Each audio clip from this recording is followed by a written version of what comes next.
2024年、今井寿明を新監督に据えてスタートした楽天イーグルス。交流戦こそ優勝したものの、ベンチにショートを置かない、代走守備固めを出さない、明らかに実力の足りない平尾辰巳より上位の打線に置くなど、その度重なる名采配で6月、7月以外の勝率は一度も5割を上回ることなく、今井監督は1年で解任となった。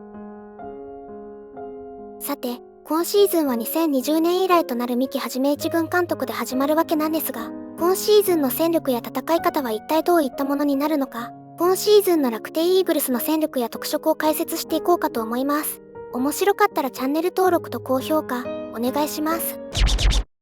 まずは、三木一監督が一体どういう監督なのかを解説していきたいと思います。三木一監督は大阪府大阪市生まれ、上野宮高校を卒業後、福留孝介の外れ1位でヤクルトのドラフト1位で入団している。ヤクルトで約12年、なかなかレギュラーをつかめないでいた三木だったが、2008年、川島慶三、橋本佳孝、押本武彦とのトレードで藤井秀吾、坂本弥太郎と共に日本ハムに入団する。トレード仲間には藤井秀吾という実績十分の投手もいたが、日ハムフロントの本当の狙いは首脳陣候補としての三木だったと語る野球関係者も数多い。その噂通り、同年限りの1年であっさり現役を引退することになった三木は第二の人生として2軍内野守備走塁コーチに就任。入団当初の西川遥輝、中島拓也らに走塁技術を徹底的に叩き込んだと言われる。2012年には1軍内野守備走塁コーチに抜擢。その年即優勝。2014年には引き抜きでヤクルトに出戻り、山田哲人らを指導する。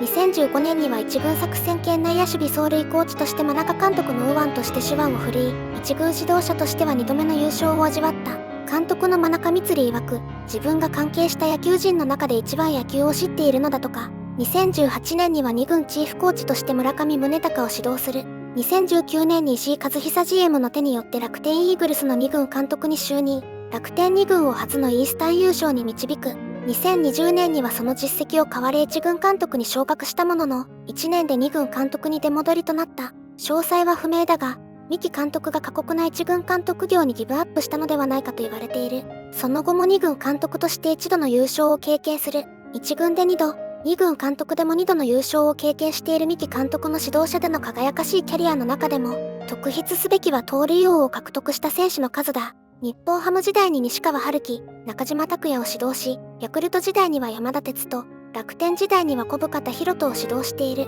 これらのことからも、三木監督は走塁のスペシャリストであることがわかる。実際、オープン戦を見ていても、代走で小森や武藤を使うタイミングが的確である。また、地元スポーツ番組での発言で、ランナーが一塁に出て、1、2塁間が広くなった時に左打者引っ張りを狙えば1、3塁を作りやすくなる。という発言をしており、このことからも三木監督はケースバッティングの徹底で常に有利な盤面を作ることを意識する監督だと言える。実際、2020年も得点、打点ともに1位であり、イメージに反してオフェンシブな監督であると言える。昨年、バントの肩で得点力不足に悩んだ楽天イーグルスだが、その点は心配いらなさそうであると言える。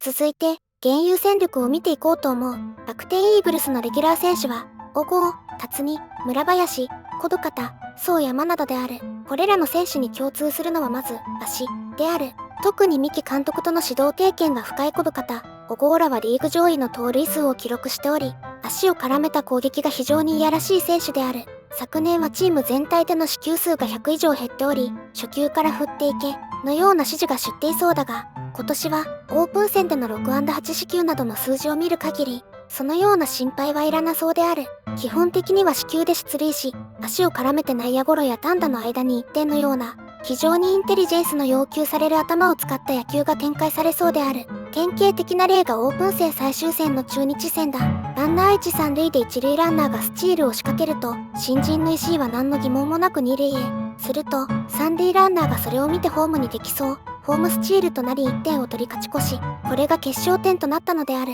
このように、大谷翔平を見てプロ野球を好きになった子供が、全く惹かれないような得点の取り方をするが、わかる人にはこの上なく響く得点の仕方をするのが今季の楽天イーグルスである。楽天イーグルスの目下の課題は投手力である。昨年はリーグワーストの防御率を記録しており、特に則本昂大がクローザーに回ったことで先発は崩壊。今江前監督がなぜか満足げにしているが、2023年に比べても2024年はボールが飛ばなくなっているのに、藤平、則本をリリーフに回して先発防御率が悪化しているのは大きな問題と言えるだろう。一方、今季は投手陣を厚めに補強している。新外国人のハワード、ヤフーレはまあ、そんなに大外れはないというか、非常に無難にプロ野球でやれそうなツールを一通り持っている。昨年のポーセが大外れだっただけに、石井和久が GM に戻った今季は、まずは先発外国人投手でアドを取っていく形となった。リリーフには先発希望の新人の江原、同じく先発希望で TJ から復帰した西口も配置しており、これは松井裕樹の先発希望を受け入れた結果、リリーフが崩壊し、得失点差は大きくプラスなのにもかかわらず、4位に甘んじた2020年がトラウマになっているのかもしれない。一方で、則本、藤平がオープン戦から不調で勝ちパターンは万全とは言えず、今野、梶谷と厚めに補強したのは万全を期してチーム編成に臨む石井 GM らしいと言えるだろう。まあ実際、ソフトバンクと日本ハムとは得失点差を大きく離されているので、めちゃくちゃ簡単に勝てるシーズンとはいかなそうだが、投稿主はこれまでを見て、まあ、結構いいとこまで行くんじゃない、と思っている。実際どうなるのかはシーズン始まってみないとわからないのだが、今シーズンの開幕を楽しみにしたいところである。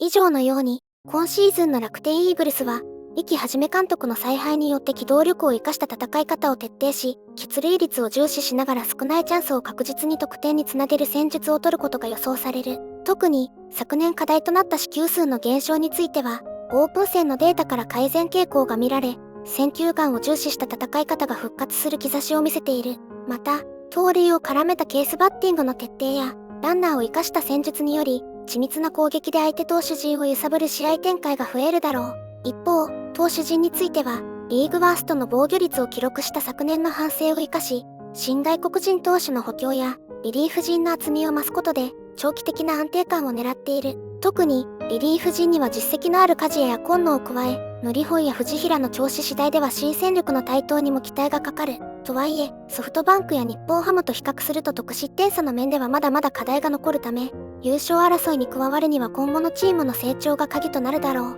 う。しかし、昨年の名采配から一転、三木監督の知略を生かした野球が展開されれば、シーズン終盤に向けて面白い戦いが見られる可能性は十分にある。個々の選手の成長や戦術の進化によって、どこまで勝ち星を伸ばせるのか、シーズンが始まってみないとわからない部分も多い。それでも、少なくとも昨年よりは希望の持てるシーズンになることは間違いない。楽天イーグルスはペナントレースでどこまで戦えるのか、今シーズンの行方を見守りたい。以上で動画は終わりである。面白かったらチャンネル登録をよろしくお願いしたい。